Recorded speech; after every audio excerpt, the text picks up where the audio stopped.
How to enable data saver on your Facebook Lite. Hey guys, welcome to the channel. So, if you want to enable your data saver on your Facebook Lite, what you're simply going to do is first of all, launch the Facebook Lite application on your device. Then after you do that, on the top right corner of your screen, you can see a three-bar option. Click on it. Then it'll take you to your menu. Over here, scroll a bit down. Then under settings and privacy, you can see the option which says data saver.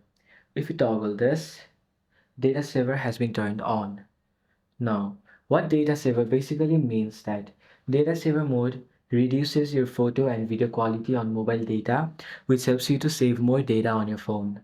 And you will also see various options for photo quality, autoplay, and sounds or video quality as well.